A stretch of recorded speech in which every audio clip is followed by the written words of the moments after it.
तो चलिए बात करते हैं देश के अन्नदाताओं की, जो 21 दिन से लगातार विरोध प्रदर्शन कर रहे हैं। लेकिन इन सब के बीच आज मामला पहुंचा सर्वोच्च अदालत। सर्वोच्च अदालत ने सुनवाई की। ऐसे में बड़ा सवाल यह है कि क्या अब अदालत की दखल के बाद किसान और सरकार के बीच की तनातनी सुलझ सकेगी।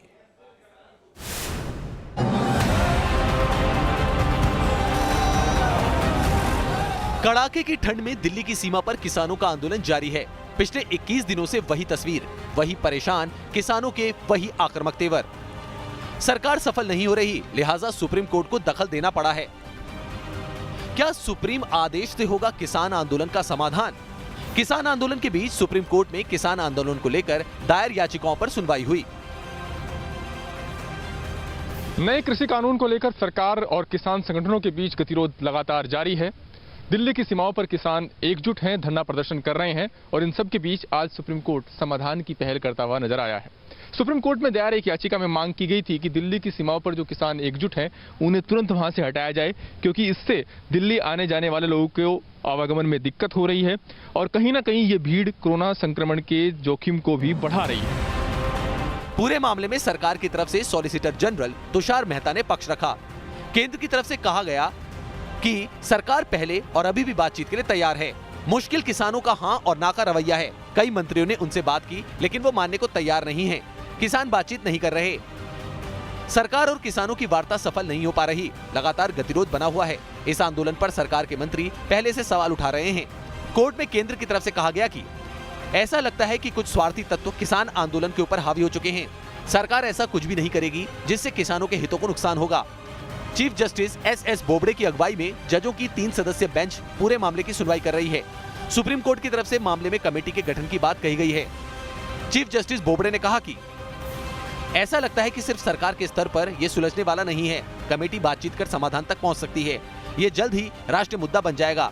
इसे बातचीत के जरिए सुलझाने की जरूरत है। कोर्ट की तरफ से किसान संगठनों को पक्षकार बनाने के लिए कहा गया। कोर्ट ने कहा कि किसान संगठनों को इस मामले का पक्षकार क्यों नहीं बनाया जा रहा। बगैर उन्हें सुने हम आदेश कैसे सुना सकते हैं। 18 दिसंबर से सुप्रीम कोर्ट की विंटर वैकेशन शुरू हो रही है। 17 दिसंबर को कोर्ट में सुनवाई है। किसान आंदोलन का क्या अंजाम होगा? क्या सुप्रीम आदेश से बीच का रास्ता निकलेगा? पूरी देश की निगाहें कोर्ट पर टिकी हैं। Arvind Singh, news nation, Delhi. चलिए अब बात करते हैं सफेद आफत के कहर की। जी हां, भारी बर्फबारी हो रही है देश के तमाम पहाड़ी इलाकों में। पहाड़ी इलाकों में बर्फबारी है और उसका सीधा असर मैदानी इलाकों में देखा जा रहा है, जबरदस्त शीतलहर के साथ। और ऐसा नहीं है कि सब कुछ सिर्फ हिंदुस्तान में हो रहा है, दुनिया के अलग अलग मुल्कों से इसी तरीके की सफेद तस्वीरें सामने आ रही हैं।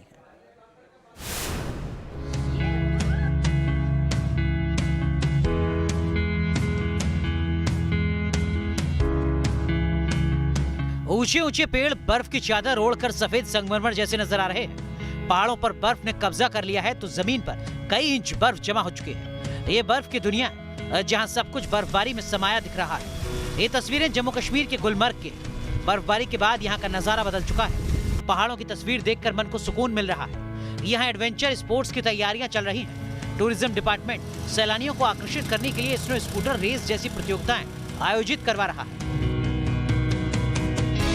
कश्मीर के ऊंचाई वाले इलाके बर्फ से ढक चुके हैं। दिसंबर में इतनी ज्यादा बर्फ गिर रही है कि पहाड़ों ने सफेदी की चादर ओढ़ ली। तो वहीं श्रीनगर में पारा तेजी से गिरा है और शीतलहर का प्रकोप लोगों को परेशान कर रहा है। कश्मीर में शीतलहर का प्रकोप जारी है। आज इस सीज़न की सबसे ठंडी रात श्रीनगर में रिकॉर्ड की गई। अगर हम श्रीनगर की बात करें तो मिनिमम टेम्परेचर जो है -4.8 डिग्रीज रिकॉर्ड किया गया। पहाड़ों पर जो बर्फबारी हुई कुछ दिनों पहले, उसके बाद जो ठंडी हवाएं चलने लगे, उसकी वजह से टेम्परेचर में काफ़ी ज़्यादा गिरावट जो है देखने को मिली है।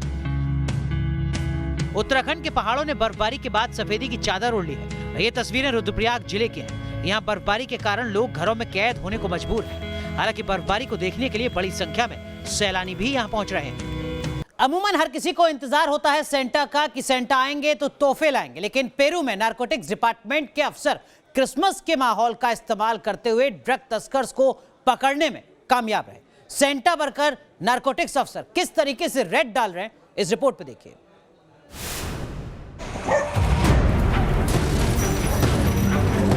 सेंटा का लिबास पहने नारकोटिक्स डिपार्टमेंट के अफसर, ड्रग्स तस्करों पर कार्रवाई। सेंटा ने हथौड़े से तोड़ा दरवाजा। और फिर ताबड़तोड़ एक्शन।